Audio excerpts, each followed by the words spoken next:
Hey everyone, just going to talk a little bit about my timing sync setup using the vector sequencer as my primary Eurorack sequencer, but I use kind of the same thing for everything. So what I've got here is a project at 100 beats a minute,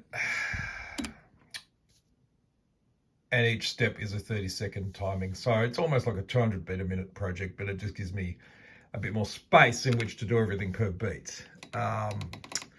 So this part here is a 32-step length project, and basically, yeah, it goes past pretty quickly.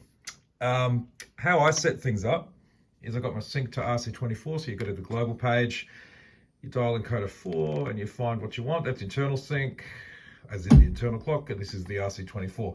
RC24 is the external clock coming from my DAW, which is Cubase, and it's coming in via these two black cables. This one here is the clock and this is the run. Combined, they get the vector doing what it needs to do. I also have another clock coming into my PAM's workout, and I'll explain why I'm using two separate clock signals in a minute. Now, how do I get those clocks out of my DAW and into the vector? Well, I'm glad you asked. So I've got two Motu audio interfaces. I'm noticing they're a little bit dusty as I'm filming them, but anyway. I use two outputs per clock signal. So one output for run, one output for clock. And because I'm using two clock outputs, I'm consuming four outputs, which is the luxury I have by having quite a few outputs that I wouldn't be otherwise using. So you don't have to do it the way I'm doing it. I just like having the most direct route possible to the clocked instrument or the clocked device.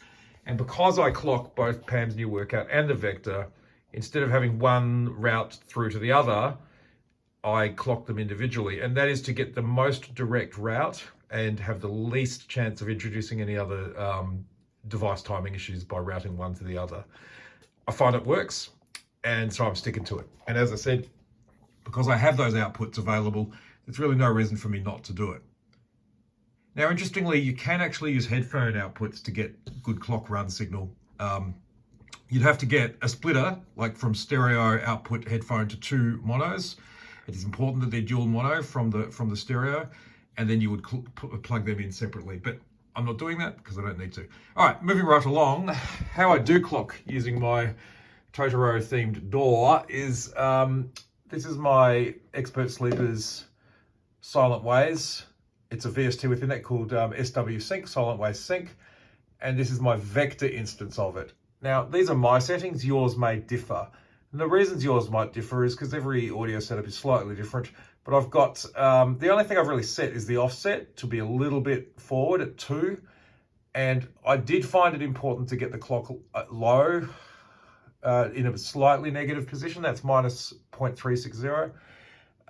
The rest of it's just default at 24 ppqn, and that's RC24 selected over on the vector.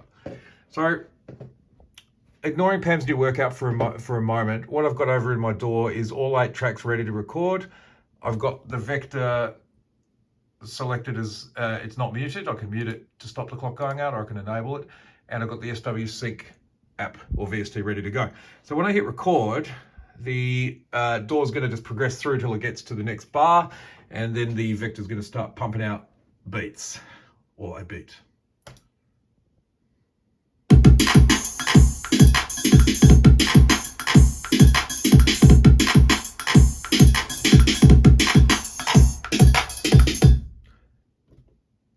Now, you would have seen that I just clicked mute then, and that stopped the VST sending the clock and run signal to the vector, and it enables me to really quickly just turn off the sequence. The reason I do it that way is because if I've got a delay trail or some other effect going, I can just let the audio record and keep going to capture the rest of that tail.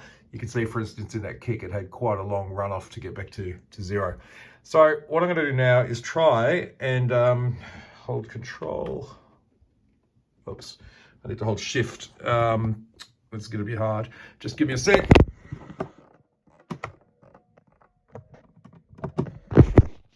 All professional all the time here. So what you can see is my vector sequencer is pretty much dead on the grid. And remembering, this is a very fast pattern, as you heard. and you can see that's lined up beautifully. There is a little bit of movement, and I'll tell you why that is in some of the sounds and not others. In the hi-hat, for instance, there's a little bit of movement at times. You can't really see it here because it's actually really tight.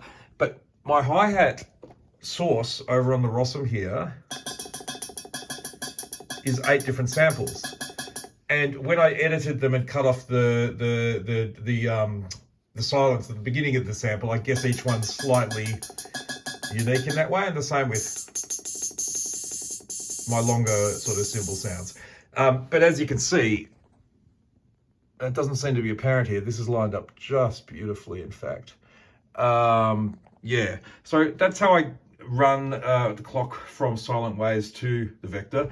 Now, as I said, I have a second channel, and I mute them both at once using Cubase using a single folder. I can just mute, unmute.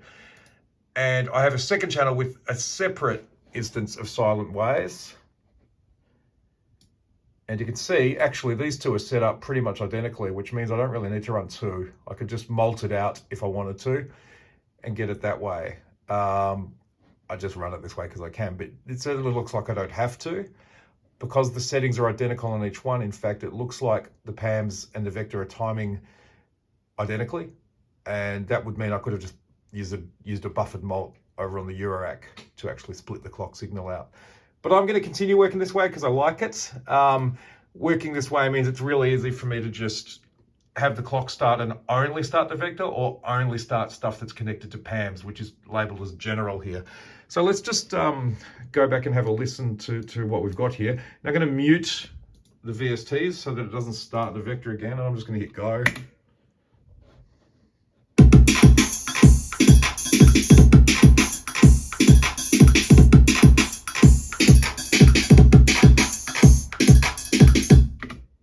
Yeah, so that is really good. That's version 2.0 of the Vector firmware. Certainly, yeah, it clocks beautifully. Enjoying it.